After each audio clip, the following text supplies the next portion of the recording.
So thank you to everyone for attending today's program. For those of you who are not familiar with Shalva and joining us for the first time, I'd like to introduce us very briefly. Our mission is to support survivors of domestic abuse in the Jewish community through counseling, supportive services, and community education. Throughout the program, we may use he and she as pronouns when discussing survivors and perpetrators. While the survivors in the vast majority of reported cases of domestic abuse are female, we recognize that males and non-binary individuals also experience domestic abuse. Sadly, many of these cases are not reported.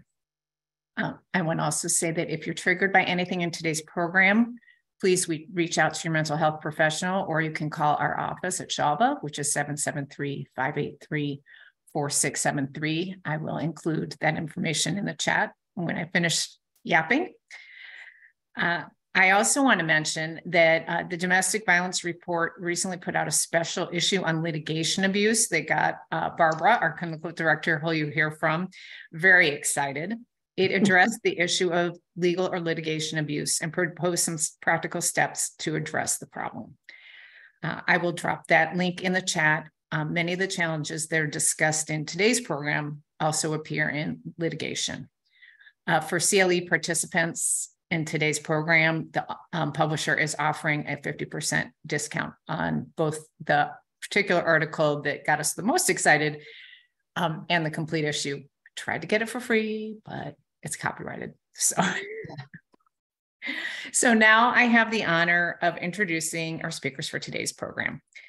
Pamela Rack has nearly 35 years experience in clinical social work, corporate counseling, corporate consulting, court-related services, case management, and teaching appointments at the college level. I've enjoyed getting to know her through the planning of the program and look forward to working with her in the future. Huge thank you and special shout out to Gabriella Azro for connecting us today. Barbara Siegel has been the clinical director at Shalva for over 25 years. I believe it's 28. Is that correct? No. 26. It will be 28. Eventually. Yeah. I'm only 26, so I don't know how that could happen. Yeah. I've had the pleasure of working with her both as a board and a staff member for 19 years. She is passionately dedicated to Shalva's clients and generously shares her depth of knowledge and experience to anyone who will listen. She really makes Shalva a unique asset to the community, and we are blessed to be working with her. Thank you. I will be running the slides and the chat. And as we can see, there's always something, no matter how hard you plan. So please be patient, put your questions in the Q&A, and that way the panelists will be able to see them as well. And with that, I am going to turn it over to Pam and get these slides started. Well, good morning, everybody. The response, as Vicki has mentioned just now, has been tremendous, which speaks to not only the organization of Shalva and its partners, it also speaks to the need for the education, the updated clinical pieces, and the strategies and tools that both the behavioral health clinically and the legal communities use for the work that we do. So I appreciate the invitation, and I certainly am excited about being here as well. So I want to go ahead and begin with when we first started talking about this, and I think it was probably a good 6 months ago.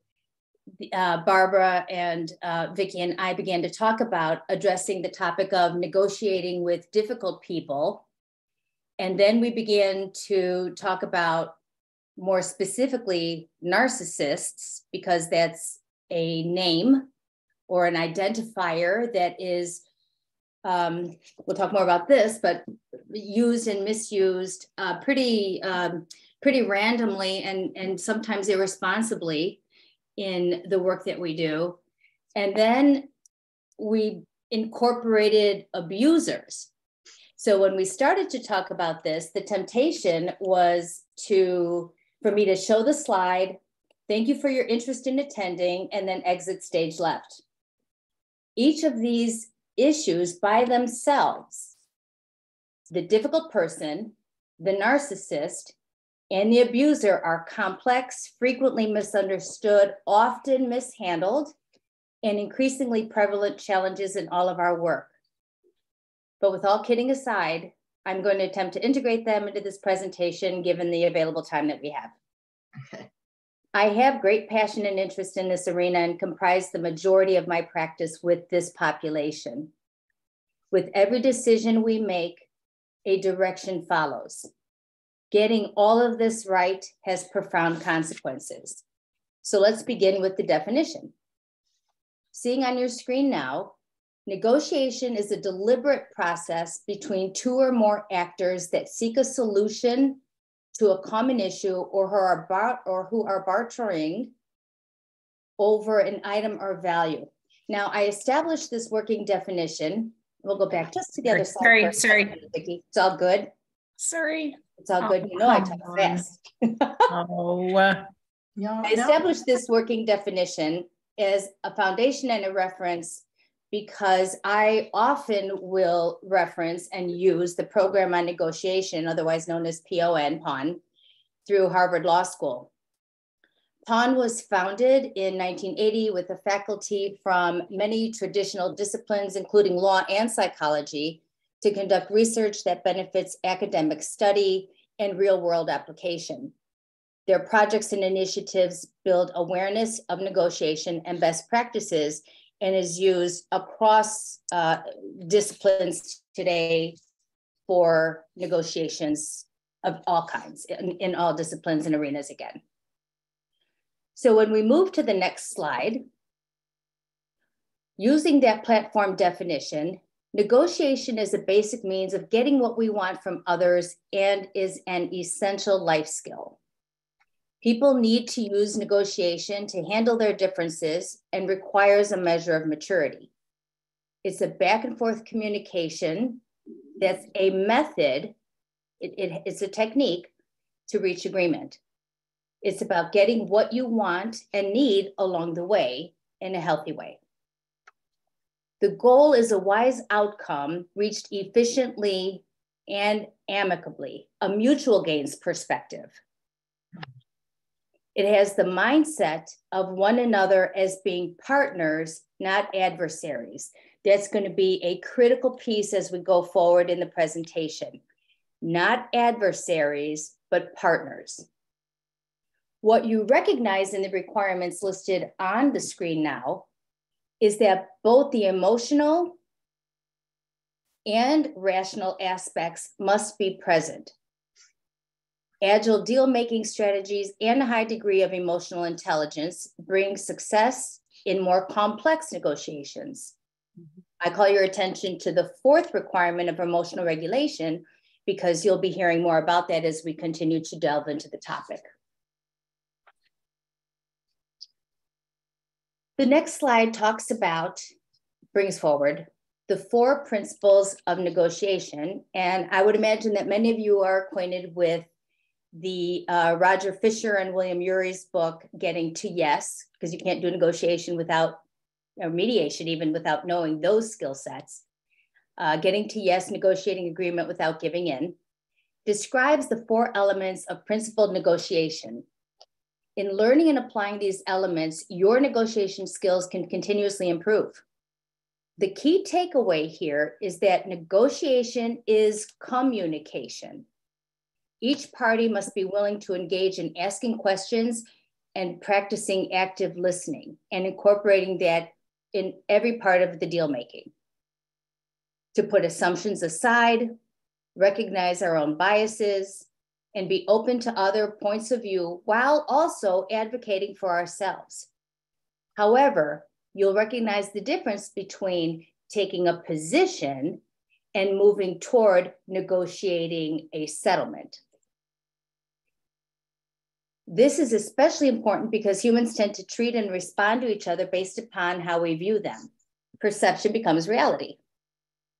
Strong emotions and personalities and substantive issues can become blurred and complicated with negotiation, of course. We observe this in contentious divorce situations all the time. there can be the temptation to fight the person instead of the problem. Remember, the goal is to reach a better understanding of one another's concerns, needs, and interests, and then finding that common ground. Roles and goals that you want to keep in mind that I would encourage you to incorporate are: participants are problem solvers. We're hard on merits, but soft on people. And we explore interests and allow for creativity. Next slide, please.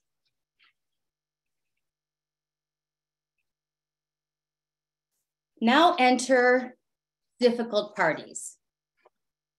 Dr. Eileen Babbitt, Professor of International Conflict, Professor of International Conflict Management Practice, and is the director of the International Negotiations and Conflict Resolution Programs at Tufts University. She outlines the tactical and strategic, psychological, and institutional structural barriers that create obstructions and impasses to settlement. So you can see in the breakdown here, the tactical and strategic: a person conceals one's true interests, misrepresentation of themselves or their interests, or using hardball tactics, using threats, being deceptive, or in fact, violence. You see on the psychological part that the biases are interpreting information, evaluating risks, and setting priorities. Attributions and interferences about the motivations and characters of the others are well known and well described in the literature about difficult people. Remember, we always talk about to what you attribute, or the attributes, or the interferences, obstructions, right?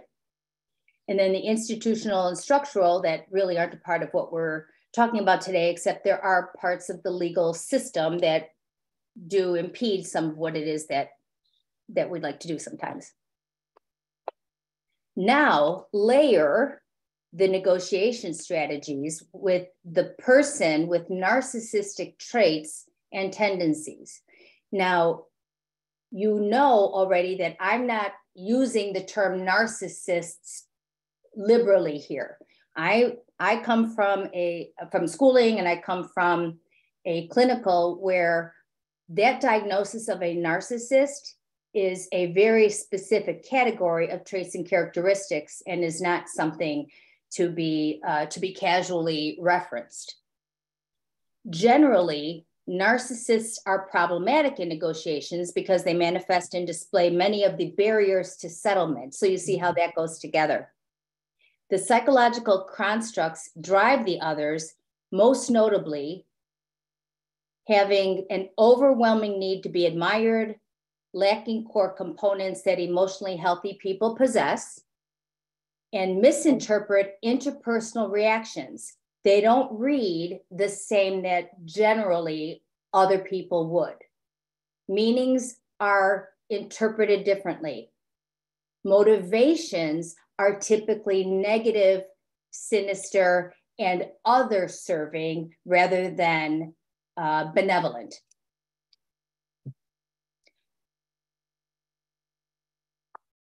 They tend not to bargain in good faith, so it's a matter of walking a tightrope of conveying that you understand that they're important, which is a part of the negotiation.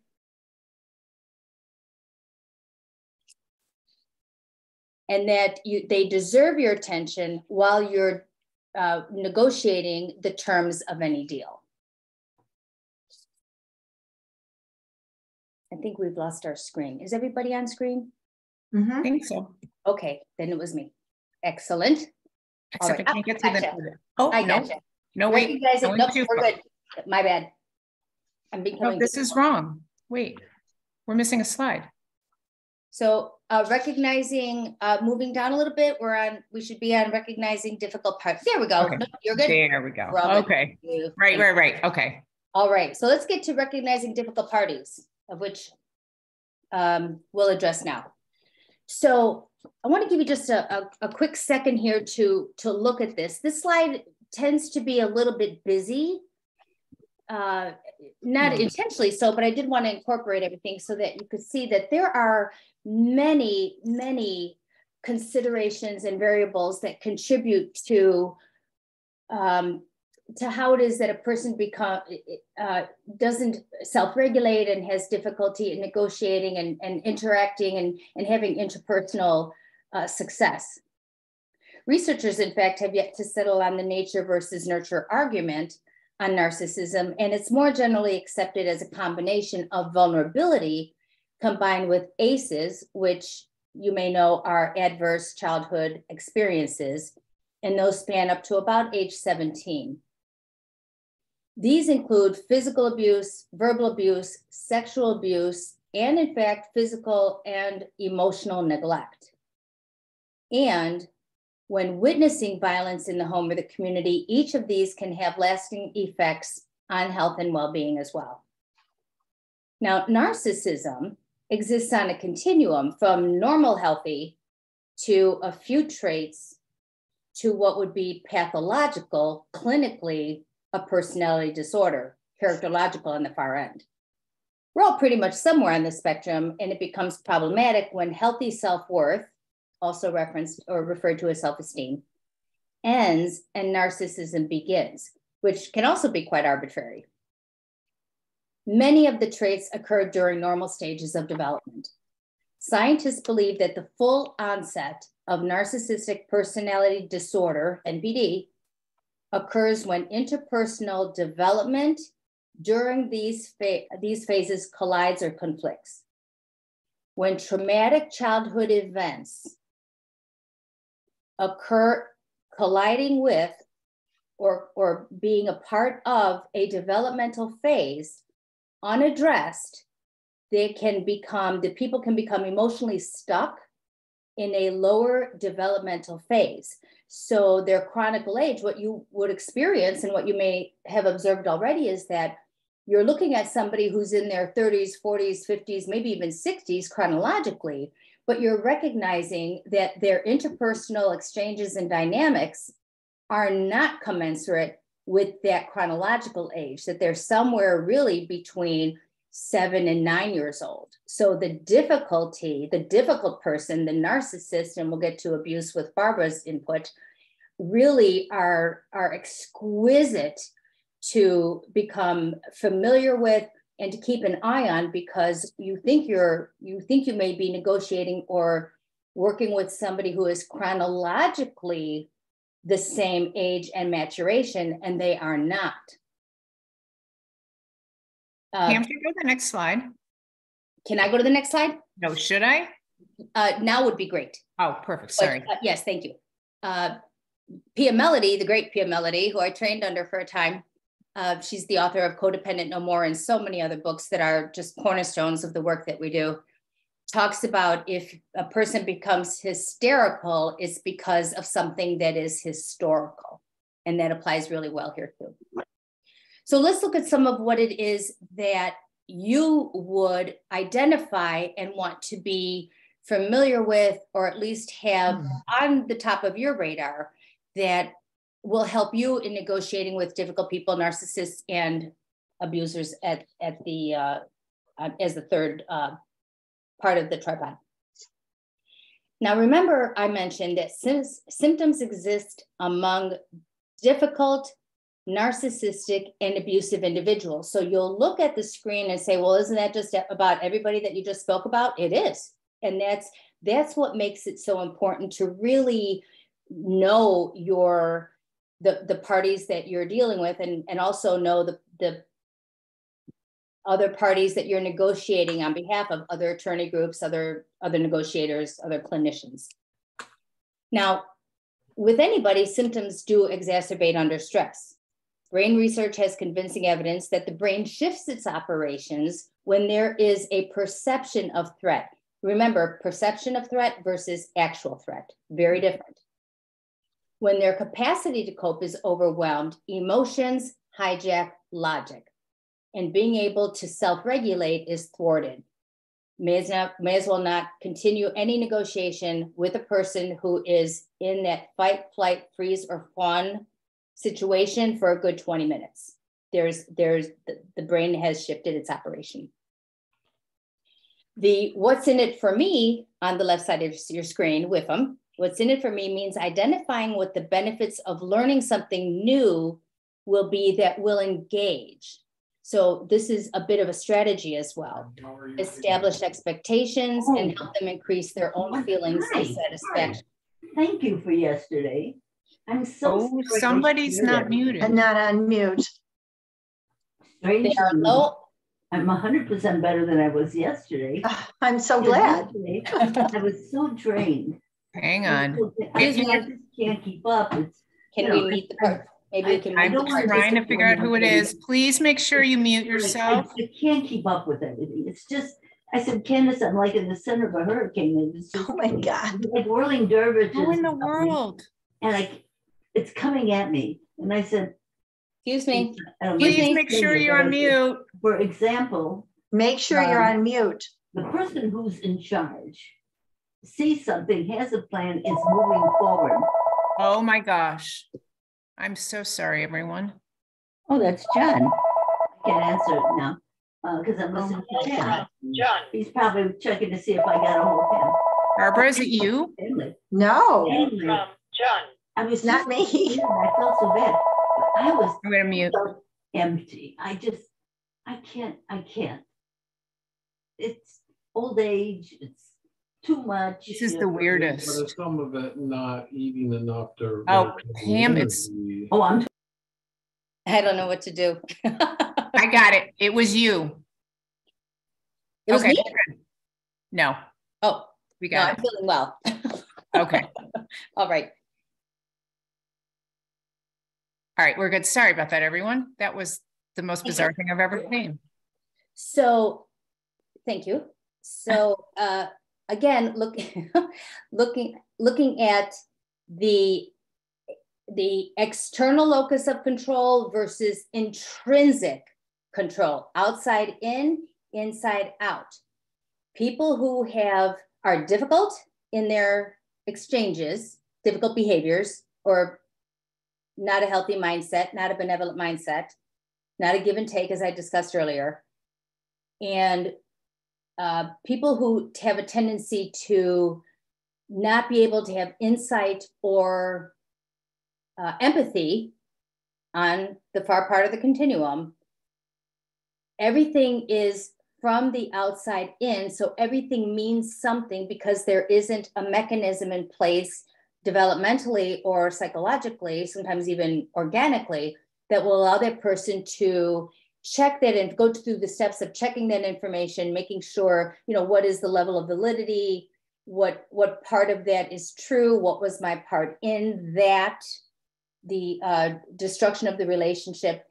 There isn't that. So it's really the emphasis on enhancing one's own reputation, prestige, or status, the need for expedient gratification, and then low on agreeableness, high on demand, high on reactivity, because underneath their facade, they're very vulnerable. Now, I've come to stop using the descriptor vulnerable as much, even though it's very, it's very popular now in a lot of the literature that we have and a lot of the work that clinicians are doing.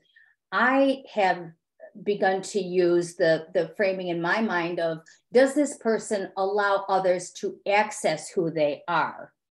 Even though we all have insecurities and even though there might be some shame, is there access? We know that the vulnerability exists. Are they able to have us access? And that's an important distinction that I would encourage all of you to explore more into. And I of course, would be happy to help you with that. What we're looking at is, remember, negotiation is a give and take, except here, because there's a high need for control and rigidity. Okay. Their defense systems protect them, but hurt others. People who have a healthy self-worth or can self-regulate, have insight, empathy, compassion, recognize that our behaviors impact another person and that we both play a part in that exchange, we know that we can and don't necessarily want to hurt another person. So we can exercise defense mechanisms that protect us, but also don't hurt another. Not here. This is defense mechanisms, hurt another, because the ability to express and exercise empathy does not exist. So do not, takeaway tip here, do not get into power struggles with them. Make sure you self-regulate. Barb will speak to this more in a little bit, because emotions are contagious. I never sit more than 10 feet away, closer than 10 feet away from somebody, because literally emotions and feelings can be very contagious and can jump between people. It's interesting science there. And we, as professionals, we do not want to get triggered by what's happening. So here, Barb will explain more about the complexities of this process and this for consideration in abuse cases. Thanks, Pam. Next slide. Yeah, I'm trying. There we go. Okay. Yeah. Thank you. It's often difficult to distinguish between high conflict cases where both parties really contribute to the escalation of litigation and domestic abuse cases where one party is manipulating the court system to continue the abuse, which can be used to re-traumatize those who have already been abused. It's important to recognize that domestic abuse is a systematic pattern of power and control for the sole purpose of manipulating an intimate partner. The word pattern is what's the most important piece here, because the behavior is this on again, off again behavior with intermittent reinforcement, and a sort of brainwashing occurs. And your client could easily be doing this to you and to the court. Abuse is often learned. Physical abuse is a choice. It does not go away without the proper intervention. And what's so interesting is that oftentimes abusers act very wonderful in the outside world. It's when they come home where there are closed doors and no one can see them when they become abusive. It occurs over time, abuse. It does not happen at the advent of the divorce. It's been going on prior. Physical abuse is apparent, but emotional, verbal, psychological, economical, sexual, and spiritual abuse is ongoing and difficult to detect. It's not so much what an abuser does, it's what's gained. And that, of course, is power and control. Next slide. Okay, so those who use the court system, they're going to ask for continuances, file excessive motions, non-compliant with orders. They will change lawyers. They will substitute judges. They will insist on a 604B evaluation, then not like the evaluation, and will want another one done. They may agree to mediation with no intention to agree, attempt to manipulate the guardian ad litems, parenting coordinators, and therapists. They will lie, bully, deny, minimize their behavior, especially if they're called on it in court. And the use of excessive litigation is done to further the abuse. It's to reassert control, force their partner into bankruptcy, wear them down, wear you down, wear the judges down. This is intentional. Next slide. Again, abusers don't compromise. They feel as though they need to win at all costs.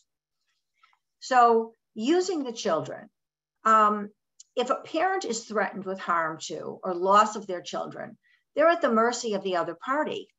Children are the most powerful tool in gaining power and control. Abusers believe that the children are their possessions. So here's some of the tactics that are used. Talking about the divorce and how bad the other parent is, seeking sole custody or sole decision-making, lack of empathy for their children. They will often act out in front of them, bargaining for more time, yet not complying with visitation or child support, sometimes leaving them without housing, heat, or electricity, threatening to take them out of state or out of the country, refusing to give permission for children to attend therapy. That's always been one that I would think everybody would recognize that right away, right? Using the unscientific term parental alienation as a tactical advantage, because if the children are fearful and don't want to go, then that's what this must be. These are just a few tactics. Next. So those who abuse know the other party has limited resources. They also know that if their spouse is undocumented or has a green card, she cannot be deported, but will still use this as a means of extortion. They know that mothers who are reluctant to co-parent out of fear are labeled as unfriendly or vindictive parents. They know that mothers are held to a higher standard. When children experience emotional or behavioral problems, they will be seen as incompetent. They know that they will not be held accountable for their behavior or its impact. They know how to use litigation abuse to drag the case on, and they recognize that emotional and financial abusive behaviors is likely to be trivialized. Not physical abuse, but emotional and financial, because it's often misunderstood. They know that conditions that are set in court orders don't need to be complied with in a timely fashion or post-decree. They also know they won't be held accountable for court costs due to frivolous and baseless litigation. And they also know that they can appeal. And most importantly, a psych evaluation will not show that they are abusive. Next, Pam, you're up.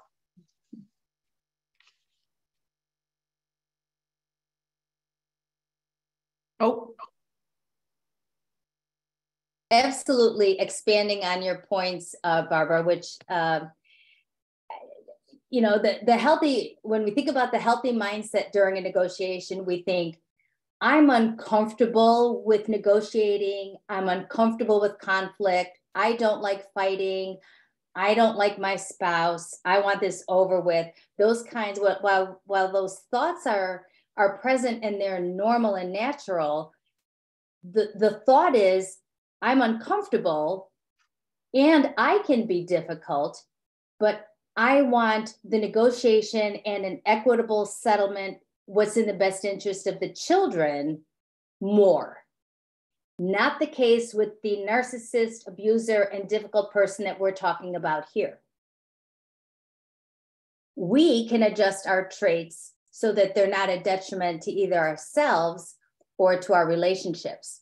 So remembering on the far end of the spectrum, narcissistic personality disorder, which is the part on your right, so the conflict being the issue in a healthy negotiation or a difficult negotiation, which of course it's going to be, versus the person's personality, the characterological disorder, the personality architecture, the construct, brain construct is the issue.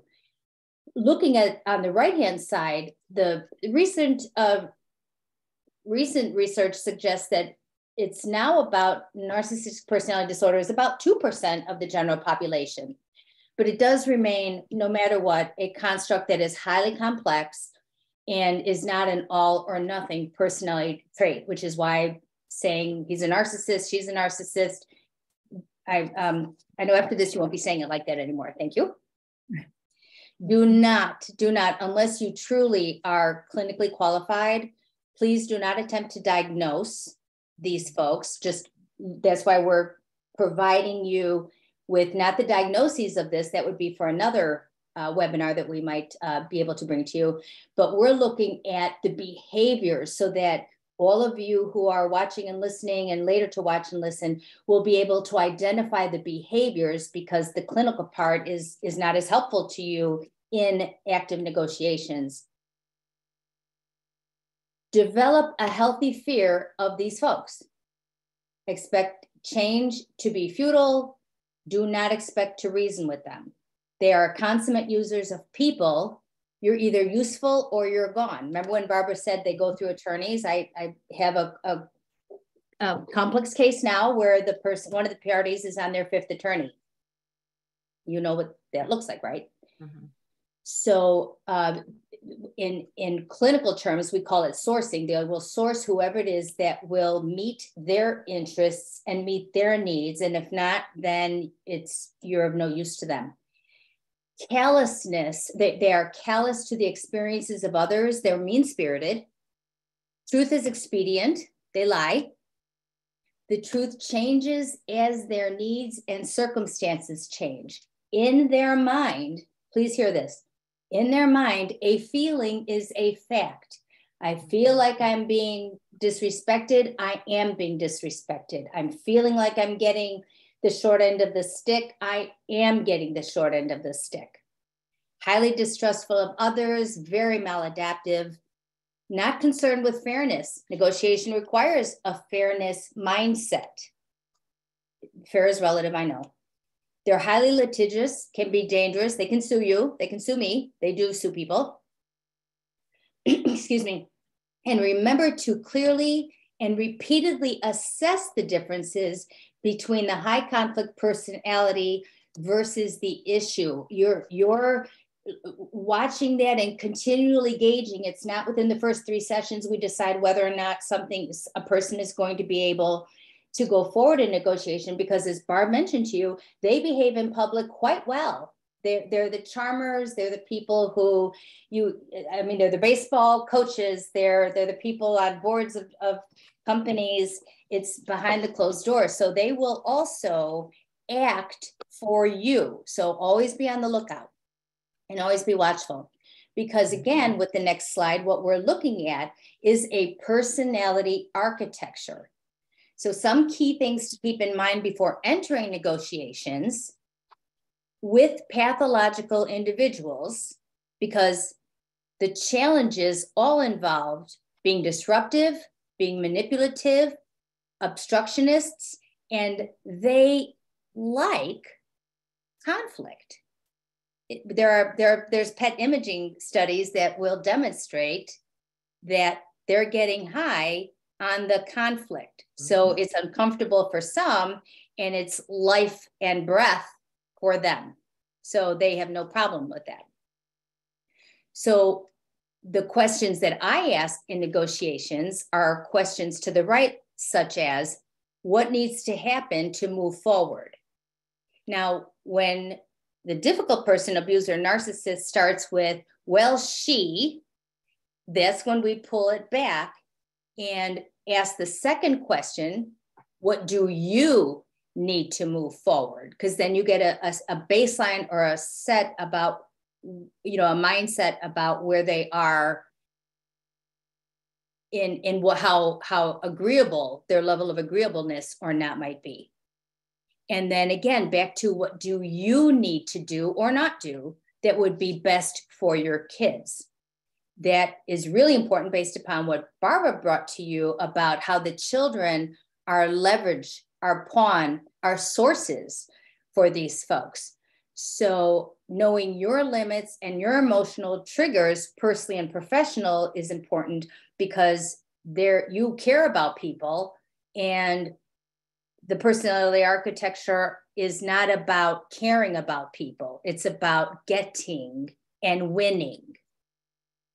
You have no meaning. I have no meaning to a psychopath, none.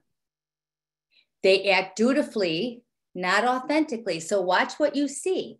because even a serial killer will hold the door for me if I'm going into a store. There's no attachment, there's no loyalty. In fact, it confuses them when you push for the meaning of any feeling. How do you feel about the negotiation? How do you feel about your family? How do you feel about the mediation? How do you feel about the divorce? There is no frame of reference for them. It confuses them, and it agitates them. Do not ever talk about feelings with them. Again, why? No insight, no empathy.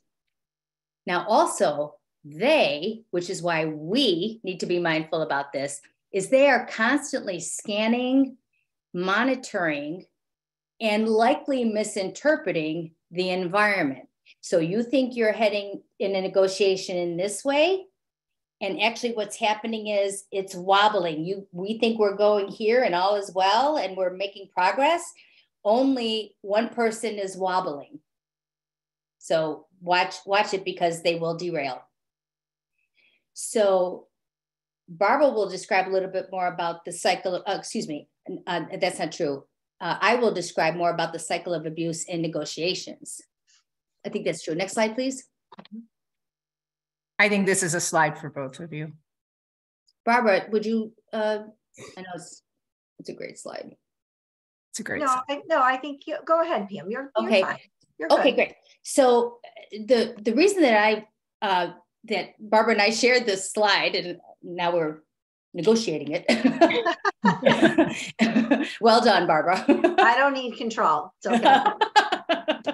Is that we don't want to mistake superficial charm. So remember I said we're going this way and we think negotiating is going well and we're all in and the other person is wobbling. Well, what sometimes happens is that we think that we interpret their charm as legitimate negotiation spirit, goodwill. And what's actually happening is it's superficial because it's mimicking, or it's shallow and it really doesn't have any forward movement. And really the negotiation can fall apart at any time. And those of you who negotiate complex, or what Bill Eddy refers to as high conflict cases, talks about how they can stand up and walk out, or they can thwart it. You think it's going well, and honestly, until that ink is dry, and then even after, it may not work. So the level of investment, the level of personal investment that you have, really, really watch it, because on the left side, you'll see you think you're reaching an agreement, or they act as though they want to. There's a failure to comply with the agreement, or they wait to the last minute to comply. And that's confusing for us, because what they negotiated sometimes doesn't look anything like what they settled on, which is actually less than what they would have gotten. It's quite peculiar. They might demand a new agreement, but what you hear is that it's the cycle of win-lose or lose-lose. There is no win-win in negotiating with difficult people who have characterological disorders or are abusers. It's win-lose or lose-lose. And to Barbara's point, they will lose everything because they are prepared to go broke. They're prepared to lose their jobs. They're prepared to make sure the other person does not win anything, even if what they interpret or they perceive their spouse has won is a measure of peace. So even if the person did not, even if the person with the narcissistic traits and tendencies, or the abusive person gets everything that they want because their spouse acquiesced or got worn out or worn down, even if they at that point see that there's peace and calm for the spouse, the cycle will repeat. Because to the right, they continue to want to maintain power and control, not just during the negotiation process, but beyond. Because abusers agree to mediation because they have to, for now in Illinois, but then they're willing to, as Barbara said, deplete the resources, and they attempt to manipulate us with charm or acting, and I mean that, in ways that mimic remorse or victimization. So with all that said, in the next slide, the question to ask is, can we negotiate at all? And we can. It takes these things though. It takes having a clean, clear, specific, detailed contract. Documentation has to be the same: clear, specific, detailed, and clean.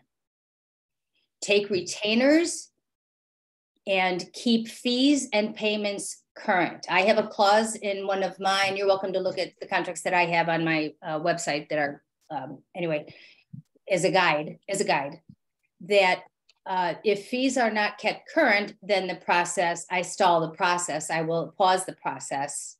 And we can talk about that another time if you like to. Big part, educate around the advantages and disadvantages, incentives and disincentives of a settlement. You do not want, even though you're going to hear it, you know, I didn't know that, you didn't tell me that, I didn't know that was a part of that. When you educate and you have your protocol lined up and you consistently go through your protocol, then you'll be able to know that you did fulfill all of the things that prepared the client and informed the client. Educate clients in the key areas of the law in their particular case. Define expectations, we talked about. Demonstrate and maintain your own emotional stability. Check in with yourself. Find out where you are with your, when you're being triggered, because our egos are going to collide with their egos, and it doesn't take long for that to get pretty messy. As humans, we all have insecurities, and it's in the awareness and the management of those that keep negotiations moving forward. And then appeal to their self-interest. Now, I sometimes will have professionals say, well, doesn't that sound like you're feeding the narcissist? Well, it does sound like that. And in parts, what the technique of poke and stroke with working with people with characterological disorders really can move the process forward when done exquisitely, done intentionally, and done with a seasoned clinician. It's not something, it's not a technique that that's a YouTube. No offense to YouTube. Using active listening to diffuse an escalating situation and assumptions, exploring if then, never, if then is not something that I say. I don't use if then ever. I use when then. When this happens, then what? When this happens, then what? So I set it up so that they hear what it's going to look like. Maintaining boundaries. Did you hear me say maintaining boundaries? I think I said maintaining boundaries. Got this thing about maintaining boundaries. Sharing observations constructively and neutrally. Emphasis on values to provide the direction to move forward. Stay cognitive. Never, ever, never say, how do you feel? Always say, what do you think? What is your thought about that? And then manage entitlement and manage abandonment. They don't want it to end. They're sourcing. The end, the settlement is an end. What do they do then? So you're going to want to manage that very exquisitely. I think that's Next. And you know what? I think I want to add one thing. I'm sorry. One more piece I wanted to add. Do include, and I think anybody who's sitting, listening and knows that, please do include resources, a professional, professionals that will, like Shalva, like a really seasoned clinician who has some familiarity with the legal community, because it is not something to do alone. There are some models that can work really well with, some negotiation models have the options such as a divorce coach.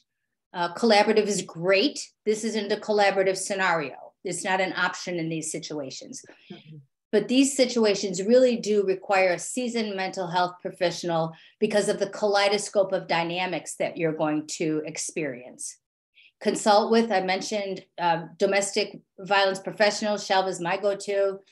Be on alert to the tendency to have more agreeable party. Please hear this very closely. Barbara would echo this. To be very careful when it is that you notice that the more agreeable party, which is typically the abuser's source, when the process is where it is that they are making the majority of the concessions. Mm-hmm. So in the name of expediency, in the name of I want to get out of this, in the name of we can bring this to settlement before the end of the year or the quarter, that watch and see who is making the majority of the concessions, because the two parties will likely be replaying their dynamic in the negotiation process. Mm-hmm. They will be playing their dynamic with the professionals. So there's a lot that's going on top of knowing strong and having strong mediation skills.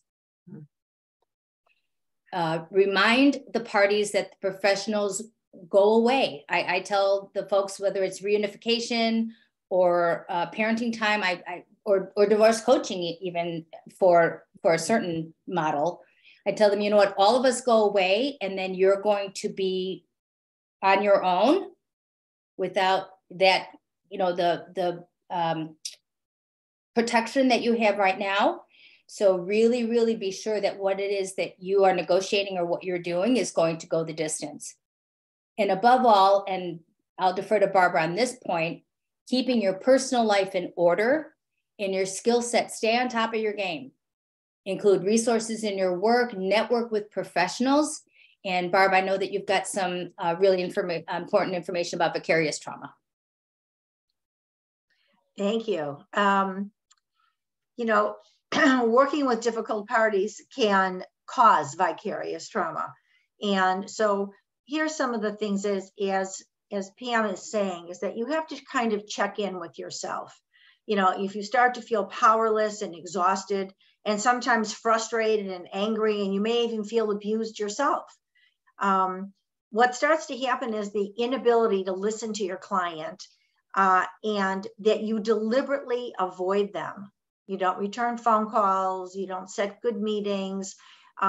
These are all signs of feeling burnt out, feeling helpless and hopeless, a sense that you can never please your client, and you don't feel safe. You don't feel safe.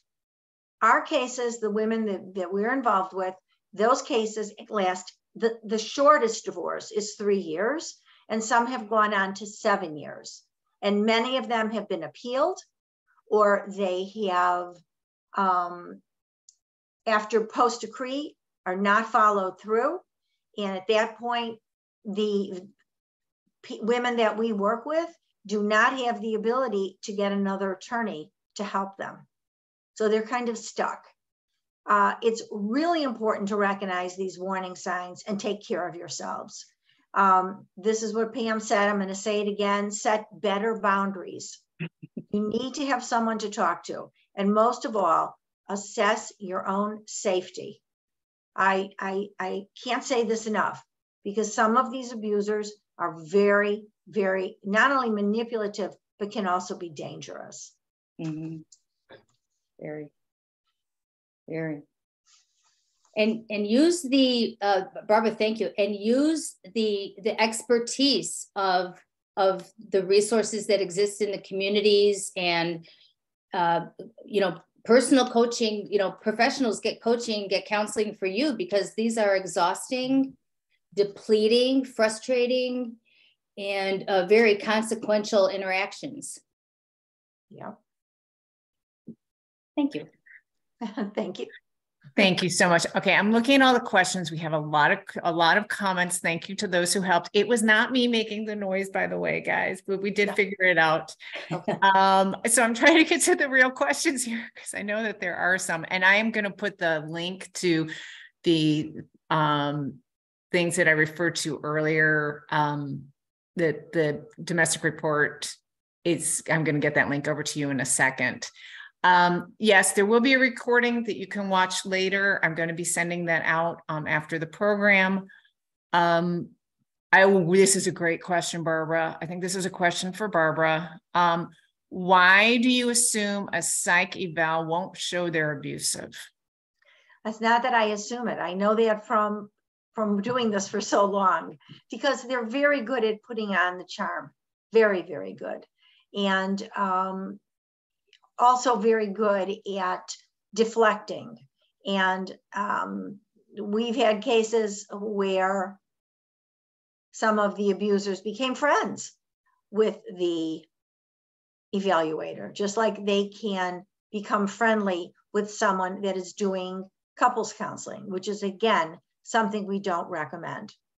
So it's rare that it comes up this way. And even if it does, they still get to have what they want, because even the evaluators worn out, including the guardian ad litems, they are also worn out. Right. I think it's important that a thing you always say to us, Barbara, too, is that it's not, abuse isn't a mental illness. No. So why would a psych eval show that? Exactly. Right. So, and the person who asked also said, I don't have great faith in the quality of such evaluations, but in principle, the evaluator should be able to discern these dynamics of abuse, even if it's not abuse. Well, again, if I may, we can, I don't do the testing, but there are a handful of psychologists that I will use and recommend for testing, because while the testing, the formal testing may not pick it up, the interviewing will identify.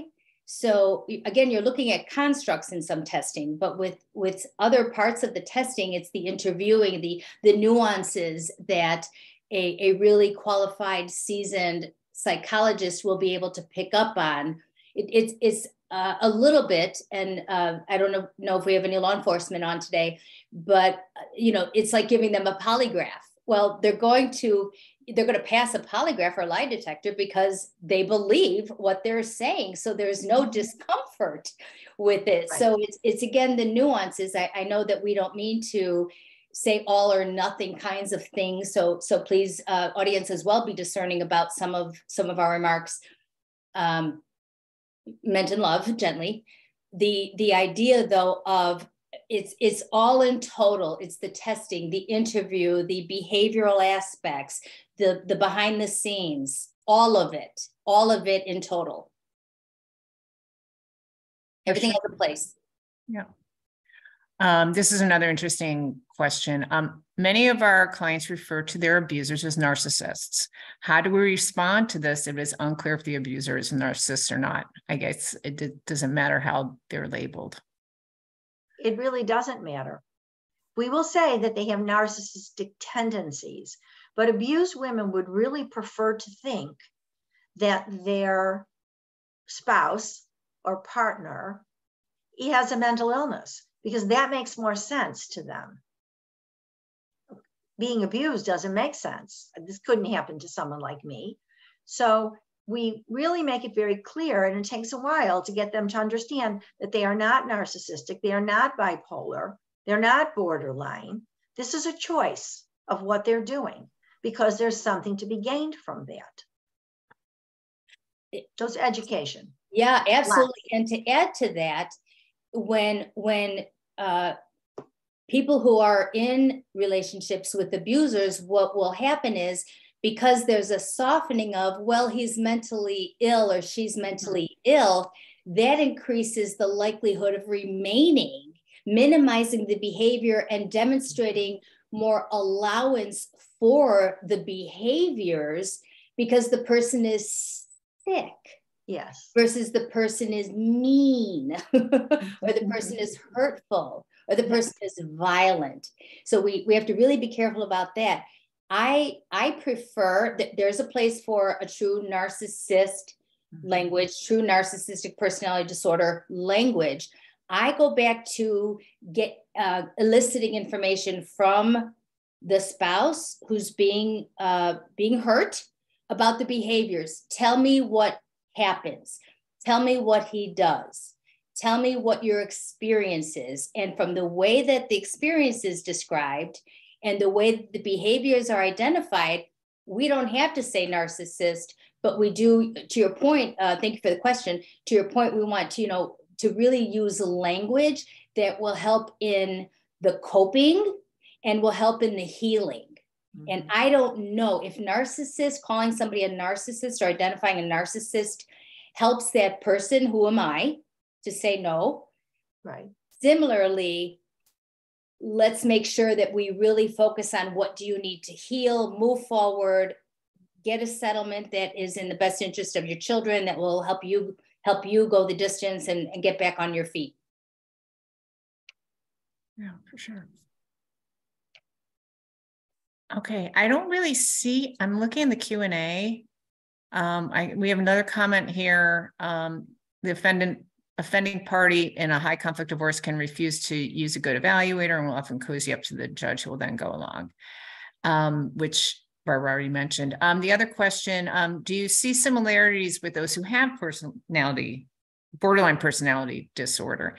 And before you answer that question, I just want to say, before everybody starts signing off, to please take our survey. And I will put a QR code up on the screen. And yeah, okay, go ahead. Who wants to answer that? Do you see similarities with borderline personality disorder? Similarities of narcissism? Yes, I believe that's the question. Not necessarily, although is that feeling of emptiness inside. You have to understand that someone that does these types of behaviors that Pam has eloquently explained, it feels very empty inside and can't find a way to soothe themselves. So it's sort of like a drug. So when they have an outburst, it feels good. To go through court and drag this on forever and ever, it feels good. Okay. Borderline doesn't necessarily fit that category, but borderline personality, that is more of a mental health issue. And it's not saying that they're not difficult to work with, but it's different. It's radically different than someone that has narcissistic traits, because there's no bargaining, there's no compromising with someone like that. You simply can't. And the thing that sometimes, we'll say to our clients is that you have to make a list of what do you absolutely must have, what you're willing to negotiate on, and things that you think you can just sort of let go. Because what we have found is that abusers or people that abuse need to feel that they won something. It's a game. It's a game. And unfortunately, what happens is most of the women just give up because they've run out of money and they just can't move forward. Well, and to add to that, and I don't know if this helps as well, also because the system can be so frustrating. Yeah. And sometimes professionals that are used are not familiar. They've had such disappointing experiences that you're right, the hope is lost, and we don't want to lose hope. We want to change the hope. We want to make the hope look different and have different definitions of what the hope is. So hopeless is never good. And I also wanted to speak about the mention, thank you for the question about judges, cozying up and all that. You know what, I conducted a webinar for the Illinois Judges Association recently, and the amount of education and the amount of interest that they have in this topic is exploding, and they're becoming increasingly aware of these dynamics, and actually, and I don't mean to say actually as though it were surprising as much as it is new, that incorporating into many of the motions and many of the